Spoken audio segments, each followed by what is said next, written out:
আমরা কোরআনের যে দুটি আয়াত তেলাওয়াত করলাম তাতে আল্লাহ সুবহানাহু তাআলা মানব জাতিকে সম্বোধন করে মুমিন বা মুসলিমকে নয় বরং মানব জাতিকে সম্বোধন করে ইয়া আইয়ুহান নাস, হে মানব জাতি, হে মানুষ, সকল মানুষ, হিন্দু বৌদ্ধ ইহুদি খ্রিস্টান ডোম চামার মেথর মুচি, মানুষ বলতে যা বুঝায় তাদেরকে সম্বোধন করে আল্লাহ বলতে চেয়েছেন যে আমি তোমাদেরকে একজন নারী এবং একজন পুরুষ থেকে সৃষ্টি করেছি, অতঃপর তোমাদেরকে বহু নারী এবং বহু পুরুষে পরিণত করেছি। আর এক আয়াতে আল্লাহ সুবহানাহু ওয়া তাআলা বলেছেন ওয়াজআলনাকুম শুউবান ওয়া কাবাইল, আমি তোমাদেরকে অসংখ্য গোত্র এবং অসংখ্য জাতিতে ভিন্ন ভিন্ন জাতি ভিন্ন ভিন্ন গোত্রে পরিণত করেছি। আমরা বাবা আদম এবং মা হাওয়া আলাইহিমুস সালাতু ওয়াস সালামের পক্ষ থেকে হলেও আজ পৃথিবীতে হাজার হাজার ভাষায় মানুষ কথা বলে, হাজার হাজার গোত্র এবং জাতিতে মানুষ বিভক্ত। তো এই যে ভাষা এবং কৃষ্টি কালচার সংস্কৃতি চেহারা কালার, এই যে ভেদ জাতিসত্তার, এটি আল্লাহ সুবহানাহু ওয়া তাআলা নিজে নির্ধারণ করেছেন, যা তিনি নিজে কোরআন মাজিদে বলছেন ওয়াজআলনাকুম শুউবান ওয়া কাবাইলা। আবার তিনি এটাও বলে দিচ্ছেন ইন্না আকরামাকুম ইনদাল্লাহি আতকাকুম, যে কে কোন জাতি গোত্র থেকে আসলো, কে কোন ভাষায় কথা বলল, তার উপর ভিত্তি করে আল্লাহ সুবহানাহু ওয়া তাআলা কোনো ফায়সালা করবেন না, বরং আল্লাহ সুবহানাহু ওয়া তাআলা ফায়সালা করবেন মানুষের তাকওয়া এবং পরহেজগারিতার উপর ভিত্তি করে। চাহে সে কালো হোক, সাদা হোক, বাঙালি হোক, পাকিস্তানি হোক, ইউরোপিয়ান হোক, আমেরিকান হোক, ইংরেজিতে কথা বলুক, বাংলায় কথা বলুক, যে জাতি যে গোত্রের হোক, এটার উপর ভিত্তি করে আল্লাহ সুবহানাহু ওয়া তাআলা মানুষের সাথে কোনো ফায়সালা করবেন না, তার বিচার করবেন না, বরং নিরপেক্ষ দৃষ্টিতে সকল মানুষকে সমানভাবে দেখা হবে। আল্লাহ সুবহানাহু ওয়া তাআলার নিকটে সকল মানুষ সমান, মানুষের মর্যাদা নির্ধারিত হবে তার যোগ্যতার ভিত্তিতে। তো আমাদের দুনিয়াতে যোগ্যতা কি? আমাদের দুনিয়াবী যোগ্যতা আমাদের যোগ্যতা, আর আল্লাহর নিকটে যোগ্যতার মাপকাঠি কি? তাকওয়া। আল্লাহ সুবহানাহু ওয়া তাআলা নিজে বলে দিয়েছেন আমার কাছে যোগ্যতার মাপকাঠি হচ্ছে তাকওয়া।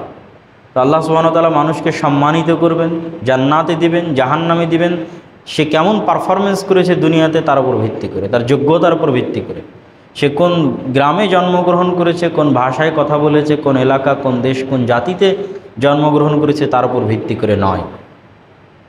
এটি হচ্ছে ইসলামের এমন একটি বিষয়, ইসলামের এমন একটি সার্বজনীনতা, ইসলামের এমন একটি গ্লোবালাইজেশন, বিশ্বায়ন, যে পৃথিবীর সকল মানুষকে আল্লাহ সুবহানাহু ওয়া তাআলা এবং ইসলাম এক কাতারবদ্ধ এবং এক দৃষ্টিতে সাম্যতা এবং মর্যাদার ভিত্তিতে, ভ্রাতৃত্বের ভিত্তিতে দেখা শিখিয়েছে। তো এই আলোচনা এই জন্য করছি যে আমরা যারা আজকে বাংলাদেশে বসবাস করছি এবং বাংলা ভাষায় কথা বলছি এবং বাংলাদেশি জাতীয় পরিচয় বহন করছি, তাদের উদ্দেশ্যে আমার সংক্ষিপ্ত আজকের জুমার খুতবার আলোচনা থাকবে যে আমাদেরকে আল্লাহ সুবহানাহু ওয়া তাআলা যে ভাষায় বা যে জাতিতে প্রেরণ করেছেন, এইটি আমাদের জন্য আল্লাহ সুবহানাহু ওয়া তাআলার পক্ষ থেকে নিয়ামত এবং দয়া। এটির ভিত্তিতে আমরা কখনোই ডিসক্রিমিনেশনের শিকার হব না আল্লাহ সুবহানাহু ওয়া তাআলার নিকটে। তবে অবশ্যই প্রত্যেক জাতি এবং প্রত্যেক গোত্র তার নিজস্ব জাতি এবং গোত্রের যে বিশেষ বৈশিষ্ট্যগুলো আছে, যে ইতিহাসগুলো আছে, সেগুলো নিয়ে তারা আলোচনা করতে পারে, জানতে পারে, শিখতে পারে, বুঝতে পারে, সে কৃষ্টি এবং কালচার ফলো করতে পারে। রাসূল সাল্লাল্লাহু আলাইহি ওয়াসাল্লাম আরবে প্রেরিত হয়েছেন, আরবি ভাষায় কথা বলেছেন। তিনি আরবের ওই সমস্ত কৃষ্টি কালচার পরিবর্তন করেননি যা ইসলামের বিরুদ্ধে যায়নি, একমাত্র ওই সমস্ত কৃষ্টি কালচার পরিবর্তন করেছেন যা ইসলামের বিরুদ্ধে গেছে। তা বাদে তিনি পুরো দস্তুর একজন অ্যারাবিয়ান, আরবি ভাষাভাষী মানুষ, এবং কুরাইশ গোত্রের যে চলাফেরা, উঠা বসা, পোশাক আশাক সবই তার মধ্যে ছিল। শুধুমাত্র ওই জিনিসগুলো তিনি পরিবর্তন করেছেন যেগুলো ইসলামের বিরুদ্ধে যায়। আর এই একটা কারণেই মুসলমানেরা পৃথিবীর যে কোনো দেশে যখন গেছে তখন সেই দেশকে অন্যের দেশ মনে করেনি এবং সেই দেশ থেকে টাকা পাচার করার চিন্তা করেনি।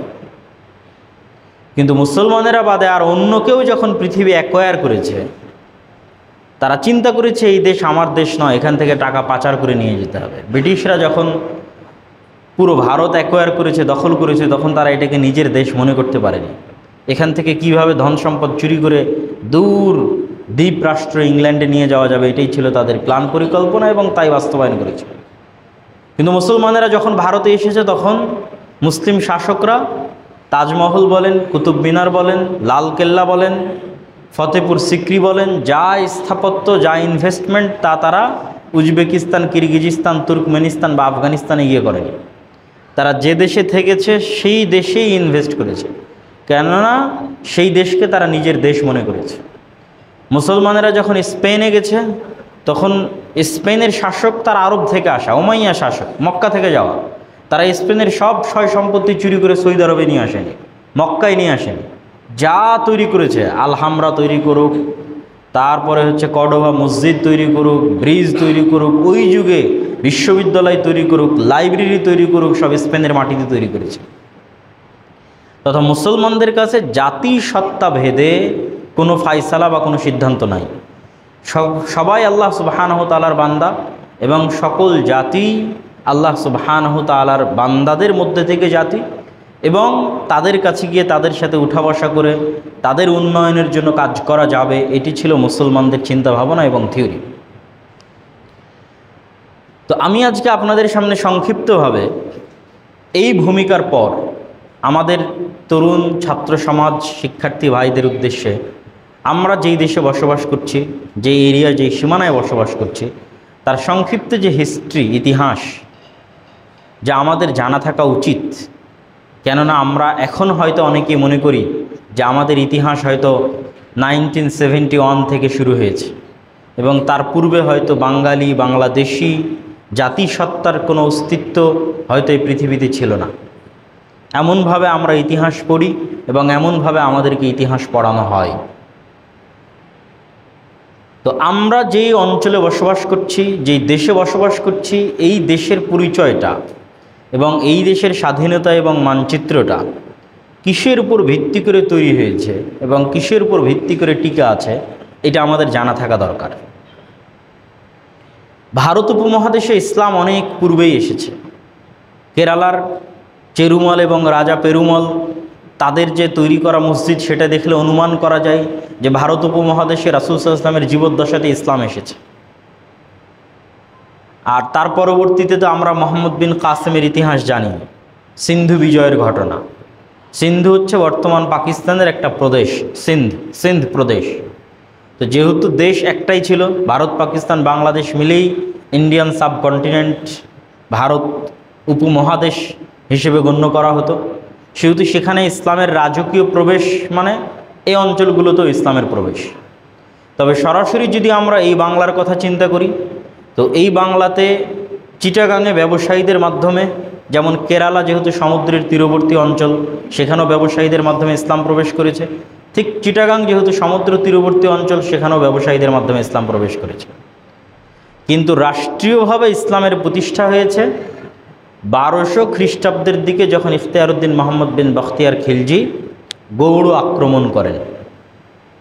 এবং যেই গৌড় তিনি আক্রমণ করেন, সেই গৌড় মূলত আমাদের চাঁপাইনবাবগঞ্জের যে ছোট সোনা মসজিদ আছে, এই ছোট সোনা মসজিদ থেকে নিয়ে শুরু করে মালদা ওল্ড স্টেশন পর্যন্ত যে রোড, এই রোডের নাম হচ্ছে গৌড় রোড। এবং এই রোডের দুই পাশে স্বাধীন সুলতানি শাসন আমলের সময়ের অসংখ্য মসজিদ এবং অসংখ্য মাদ্রাসা এখনও টিকে আছে, যার একটা বা দুইটা অংশ, 3-4টা অংশ আমাদের বাংলাদেশের সীমান্তের মধ্যে পড়েছে।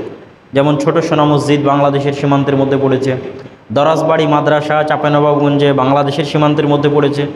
আর বাংলাদেশের সীমানা ক্রস করে যাওয়ার পর আরও অসংখ্য মসজিদ এবং মাদ্রাসার স্থাপত্য মালদহ জেলায় ওই রাস্তার দুই পাশে এখনও অব্যাহত আছে এবং বাকি আছে, টিকে আছে স্থাপনা, যেটা ওই স্বাধীন সুলতানি শাসন আমলের রাজধানীর প্রমাণ বহন করে, যে ইখতিয়ারউদ্দিন মোহাম্মদ বিন বখতিয়ার খিলজি যেই রাজধানী বিজয় করেছিলেন। এবং তিনি চেয়েছিলেন যে এই দিক দিয়ে প্রবেশ করে তিব্বত পর্যন্ত অভিযান পরিচালনা করেছিলেন, রংপুর, দিনাজপুর হয়ে তিব্বত পর্যন্ত অভিযান পরিচালনা করেছিলেন। কিন্তু পাহাড়ি অঞ্চল এবং শীত অঞ্চলে মুসলমানদের যুদ্ধের অনভিজ্ঞতার কারণে তারা তিব্বত বা হিমালয় পরবর্তী অঞ্চলগুলো বিজয় করতে পারেনি।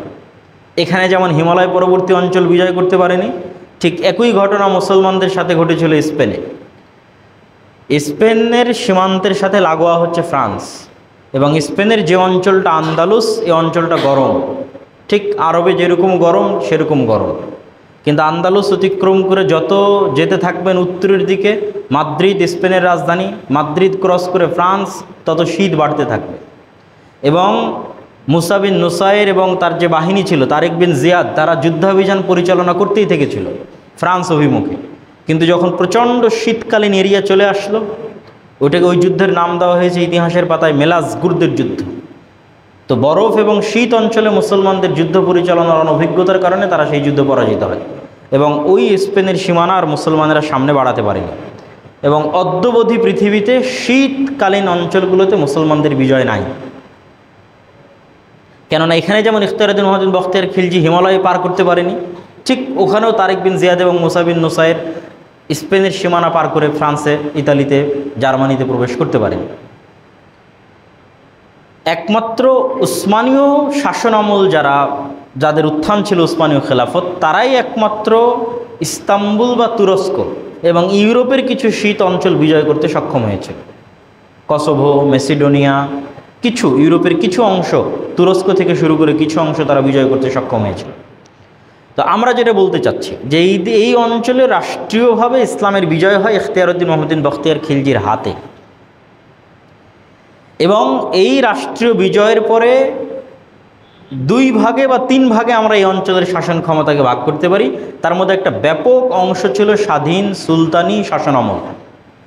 এটাকে স্বাধীন বলা হয় এই জন্য যে দিল্লিতেও তখন মুসলমানদের শাসন ব্যবস্থা আছে, বাংলাতেও মুসলমানেরা আছে, কিন্তু বাংলার মুসলমানেরা দিল্লির মুসলমানদের অধীনস্থ নয়, এই জন্য নাম দেওয়া আছে স্বাধীন সুলতানি শাসনামল। এবং অল টাইম বাংলার মুসলমান রাজা বাদশাদের সাথে দিল্লির মুসলমান রাজা বাদশাদের যুদ্ধ লেগে থাকতো। দিল্লির মুসলমান রাজা বাদশাহ বাংলাকে অ্যাকোয়ার করতে চাইতো, তাদের অধীনস্থ করতে চাইতো। কিন্তু আজকেও যদি আপনি বাংলাদেশের প্রাকৃতিক রূপ বৈচিত্র্য দেখেন, তাহলে আজ থেকে 500-600 বছর আগে কীরকম প্রাকৃতিক রূপ বৈচিত্র্য থাকতে পারে, আজকেও যদি বাংলাদেশের সকল কালভার্ট, ব্রিজ, সেতু সব ভেঙে দেওয়া হয়, নাই মনে করেন কোনো কালভার্ট, ব্রিজ, সেতু কিছু নাই, তাহলে বর্ষাকালীন সময়ে এই বাংলাদেশে চলাচল করা অসম্ভব। তো ইতিহাসের পাতায় লেখা আছে, যেমন শাহ ইলিয়াস, যাকে বাঙালিদের জাতির পিতা হিসেবে ইতিহাসে অভিহিত করা আছে, যিনি প্রথম বাঙালি ভাষাভাষী মানুষজনকে একত্রিত করে একটা শাসন ব্যবস্থা প্রতিষ্ঠিত করেছিলেন। তার বিরুদ্ধে বহু যুদ্ধ করেছে দিল্লির শাসকরা, কিন্তু বাংলার শাসকরা ওয়েট করতো, অপেক্ষা করতো কখন বর্ষাকাল আসবে। বর্ষাকাল আসলে সব নদী নালা, খাল বিল সব ডুবে যেত, তখন দিল্লির শাসকরা এখান থেকে পালিয়ে যেত। প্রচুর পরিমাণে যোগাযোগ দুর্বলতা এবং অত্যাধিক মশার উপদ্রব। মশার উপদ্রবের কথা ইবনে বাতুতা তার সফরনামার মধ্যে লিখে গেছেন। বাংলাদেশকে তিনি এইভাবে চিত্রায়িত করেছেন যে জাহান্নামের মধ্যে এক টুকরো জান্নাত, মানে জাহান্নাম এবং জান্নাত। তো জাহান্নাম কেন? প্রচণ্ড ভ্যাপসা গরম এবং প্রচুর পরিমাণে মশা। ইবনে বাতুতা বাংলাদেশে এসেছিলেন এবং ওই সময় বাংলাদেশের সম্ভবত শাহজালাল রাহিমাহুল্লাহ অথবা তার কোনো প্রতিনিধির সাথে ইবনে বাতুতার দেখা এবং সাক্ষাৎ হয়েছিল, যা তিনি তার বইয়ের মধ্যে লিখে গেছেন। তো এই জন্য ওই সময়টাকে বলা হয় স্বাধীন সুলতানি শাসনামল। এবং এই স্বাধীন সুলতানি শাসনামলের অসংখ্য চিহ্ন এখনও বাংলাদেশে বাকি আছে, ঠিকই আছে। যেমন আপনি যদি রাজশাহীর বাঘা মসজিদে যান, তাহলে ওই যে স্বাধীন সুলতানি শাসনামলের একজন সুলতান নাসির উদ্দিন নুসরত শাহ, তার তৈরি করা মসজিদ। নওগাঁয় একটা মসজিদ আছে কুসুম্বা মসজিদ, এটা সুলতান ফিরোজ শাহের ছেলের তৈরি করা মসজিদ। তো ওই স্বাধীন সুলতানি শাসন আমলের অসংখ্য আলামত এখনও বাংলাদেশের বিভিন্ন প্রান্তে, বিভিন্ন অঞ্চলে বাকি আছে। যেহেতু এটা গৌড় রাজধানী ছিল, যেটা আমি আপনাদের পাশে বললাম, সেহেতু তার আশেপাশে এই ধরনের পুরাতন মসজিদ বেশি পাওয়া যাবে, এটাই স্বাভাবিক। পাশাপাশি একটা সময় কিছুদিনের জন্য তাদের রাজধানী ছিল সোনারগাঁ, সেহেতু সোনারগাঁ এবং তার আশেপাশে কিছু পাওয়া যাবে, এটাই স্বাভাবিক। আর এই স্বাধীন সুলতানি শাসন আমলের চিরতরে খাতেমা বা নিঃশেষ হয় মোগলদের হাতে। মোগলরাই প্রথম দিল্লির শাসক যারা বাংলাকে নিজের অধীনস্থ করতে সক্ষম হয়। মোগলদের পূর্বে কেউই এত লম্বা সময় বাংলাকে নিজের অধীনস্থ রাখতে পারেনি। মোগলরাই প্রথম বাংলার রাজধানী গৌড় থেকে এবং সোনারগাঁ থেকে পরিবর্তন করে ঢাকায় করে, যেখানে আজকে বাংলাদেশের লালবাগের কেল্লা বা আহসান মঞ্জিল যে অঞ্চলটুকু আছে নদীর ধারে, বুড়িগঙ্গা নদীর তীরবর্তী, এই অংশটুকুকে তারাই প্রথম বাংলাদেশের রাজধানী হিসেবে ঘোষণা করে, জাহাঙ্গীরনগর, বাদশাহ জাহাঙ্গীর। এবং ওই মোঘল শাসনামলের অধীনস্থ বাংলার একজন বিখ্যাত শাসকের নাম এখনও বাংলাদেশের মানুষের মুখে মুখে ঘুরে বেড়ায়, তিনি হচ্ছেন শায়েস্তা খাঁ, যার সময় প্রচুর পরিমাণে আদল এবং ইনসাফ, ন্যায়পরায়ণতা, অঢেল সম্পদের বিরাজ, দ্রব্যমূল্যের দামের কমতি এবং ঐশ্বর্য এবং ধন সম্পদের ব্যাপকতা সব কিছু বাংলায় লাভ করে। তো সেই শায়েস্তা খান ছিলেন সুবেদার। সুবা হচ্ছে উর্দু শব্দ যার অর্থ প্রদেশ, সুবেদার মানে প্রদেশের নেতা। তো এটা একটা প্রদেশ, মোগলদের অধীনস্থ একটা প্রদেশ, যার নেতা হচ্ছে সুবেদার। সুবা হচ্ছে উর্দু শব্দ, প্রদেশ। তো এই দীর্ঘ সময়ে ভারত এবং বাংলাদেশ মিলিয়ে যে মুসলমানদের শাসন ব্যবস্থা, তার চিহ্ন শুধু বাংলাদেশে আছে এটা না, ভারতেও আছে। আজকেও ভারতের যেখানে পতাকা উড্ডীন করা হয় সেটা লালকেল্লা, সেটা মুসলমানদের তৈরি করা, দিল্লিতে।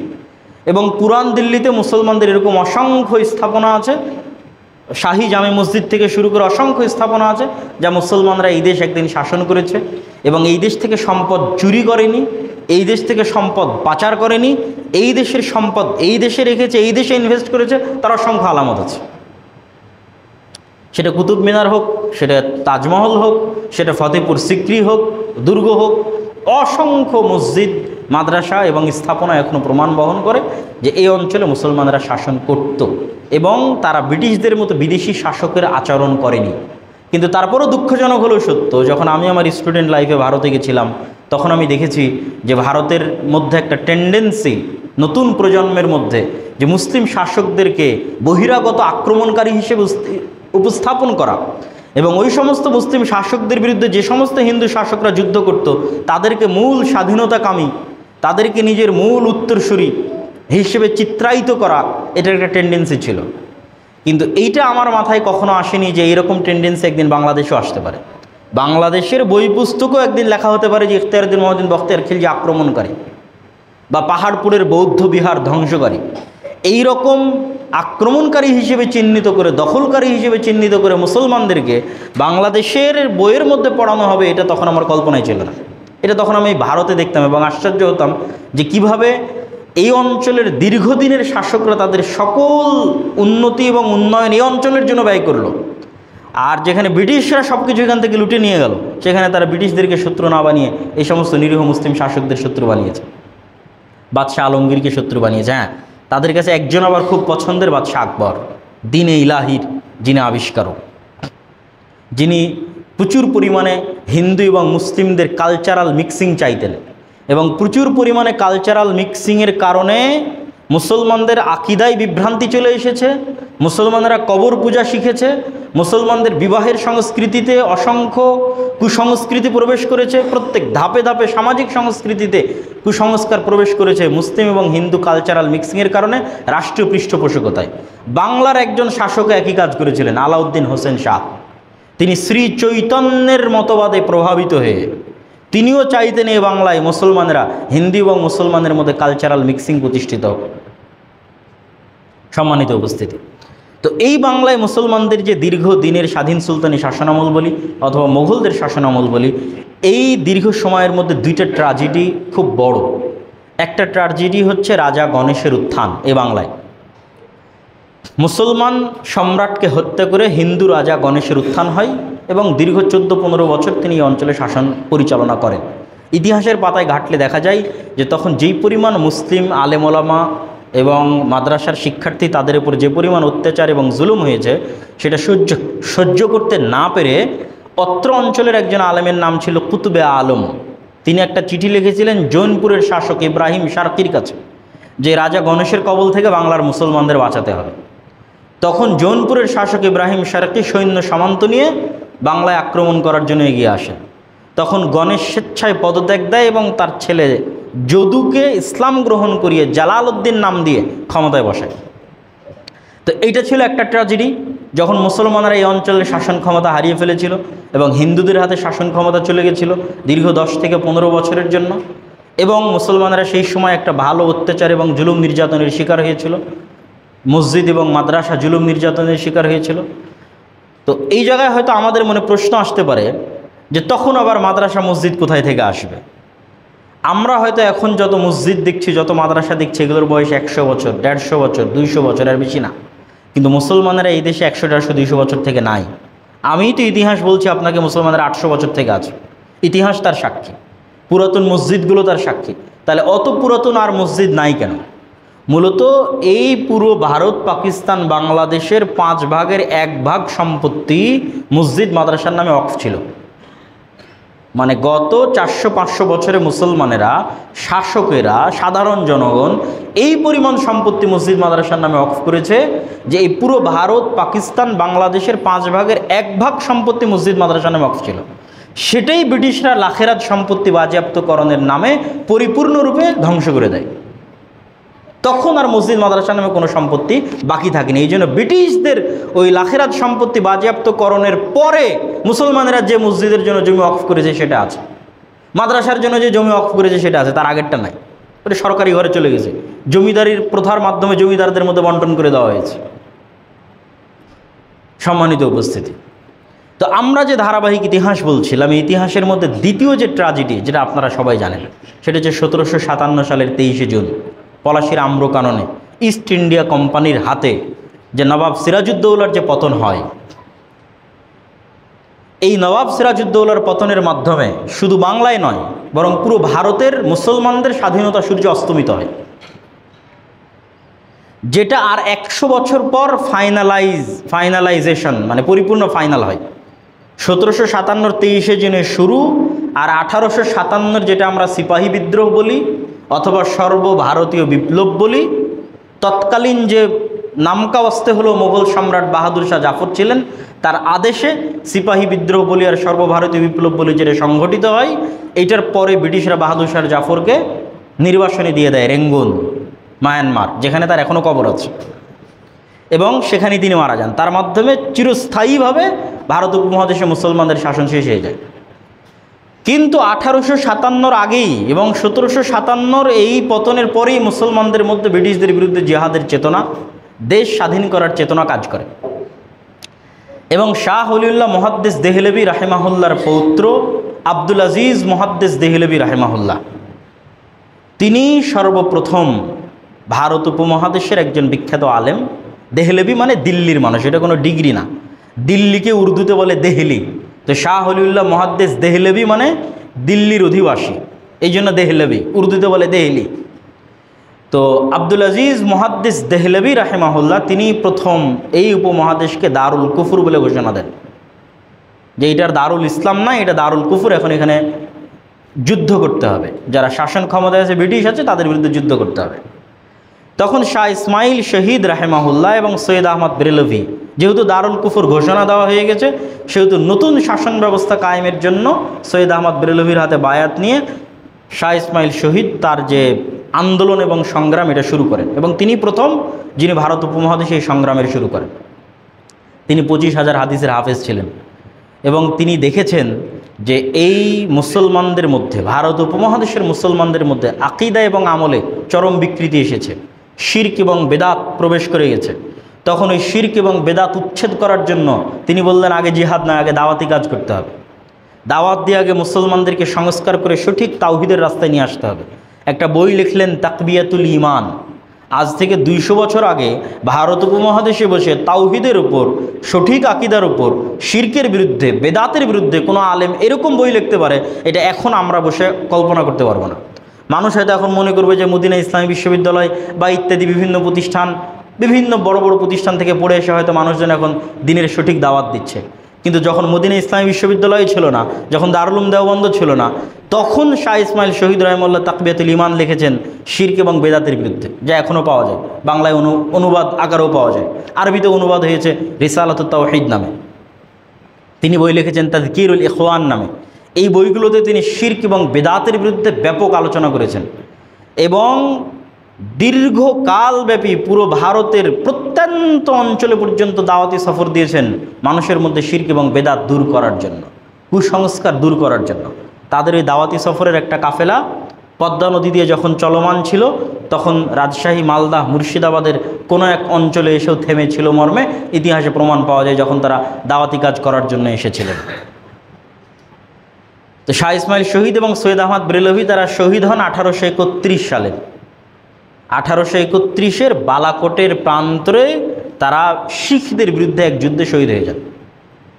এখন হয়তো আমরা শিখদেরকে কেমন দেখছি তা জানি না, কিন্তু 1946-এর ইতিহাস পড়েন, আপনি পাঞ্জাব রাজ্যের ইতিহাস পড়েন, যখন পাঞ্জাব থেকে মুসলমানেরা বিতাড়িত হয়ে, অমৃতসর থেকে বিতাড়িত হয়ে পাকিস্তানের লাহোরের দিকে যাচ্ছিল, তখন শিখরা কী পরিমাণ মুসলমানদেরকে হত্যা করেছে সেই ইতিহাস হৃদয় বিদারক ইতিহাস, কল্পনা করা যাবে না। মৌলানা সানাউল্লাহ অমৃতসরী তার জীবনীর মধ্যে লিখেছেন যে তার পুরো লাইব্রেরি ধ্বংস করে দিয়েছে। যদি মৌলানা আবুল কালাম আজাদ তথা কংগ্রেসের নেতা মৌলানা আবুল কালাম আজাদ, কেননা তখন এই ইতিহাস আমি পরে আসবো একটু পরেই, মৌলানা আবুল কালাম আজাদ যদি পুলিশ ফোর্স না পাঠিয়ে আমার লাইব্রেরি সংরক্ষণ না করতেন তাহলে আমার লাইব্রেরি শিখদের হাতে ধ্বংস হয়ে যেত। তো ওই শিখদের বিরুদ্ধে যুদ্ধ করতে গিয়ে 1831 সালে শাহ ইসমাইল শহীদ এবং সৈয়দ আহমদ বেরেলভী শহীদ হন। তো তারপরে যে জিহাদ আন্দোলন বা ব্রিটিশ বিরোধী আন্দোলন থেমে গেছিল তা নয়। তিতুমিরের কেল্লার কথা আমাদের জানা আছে, হাজি শরীয়তুল্লাহর ফরাইজি আন্দোলনের কথা আমাদের জানা আছে, মাওলানা এনায়েত আলী, মাওলানা বেলায়েত আলী, পাটনার সাদিকপুরি পরিবার, তাদের ইতিহাসের কথা জানা আছে। এরকম ভারতের বিভিন্ন অঞ্চলে বিভিন্নভাবে মুসলমানরা এই আন্দোলনটাকে অব্যাহত রেখেছে এবং কন্টিনিউ করেছে। যখন ব্রিটিশরা দেখেছে যে এই দেশ তাদেরকে ছাড়তেই হবে, বিশেষ করে দ্বিতীয় বিশ্বযুদ্ধ পরবর্তী সময়ে যখন তারা দেখেছে যে তাদের এই দেশ ছাড়তেই হবে, তখন তারা এই সমস্ত আন্দোলনকারীদের হাতে, মুসলিম আন্দোলনকারীদের হাতে দেশ ছেড়ে যাবে এটা তারা কল্পনাই করেনি, এটা তারা ভাবেইনি। এই জন্য দীর্ঘদিন যাবৎ তাদের পারপাস যে সমস্ত হিন্দু জমিদারেরা সার্ভ করেছে তাদেরকেও তারা শিখালো যে হ্যাঁ তোমরাও স্বাধীনতার আন্দোলন করো, তোমরাও একটা দল তৈরি করো। কংগ্রেস তৈরি হলো, রাজনৈতিক দল তৈরি হলো, দেশের মানুষজনকে কিছু অধিকার দেওয়া শুরু হলো, নিজেদের মধ্যে স্বায়ত্ত শাসনের সিস্টেম চালু করা হলো। এই ইত্যাদি স্বায়ত্ত শাসনের সিস্টেম চালু করার মাধ্যমে যারা তাদের অতি নিকটবর্তী ছিল এবং মুসলমানদের মধ্যে এরকম একটা কম সামনে এগিয়ে আসুক যারা ওরকম একদম কোরআন এবং হাদিসের আলেম ওলামাদের মতো একদম ইসলামকে বিজয়ী করতে চাইবে, এরকম কট্টরপন্থী হবে না, বরং একটু উদারপন্থী হবে, সেকুলার হবে, মুসলিম সেকুলার হবে। হিন্দু সেকুলার আর মুসলিম সেকুলারদের একত্রিত করে যে রাজনৈতিক দলগুলো ব্রিটিশদের ছত্রছায়ায় তৈরি হলো, তার একটা হচ্ছে কংগ্রেস আর একটা হচ্ছে মুসলিম লীগ।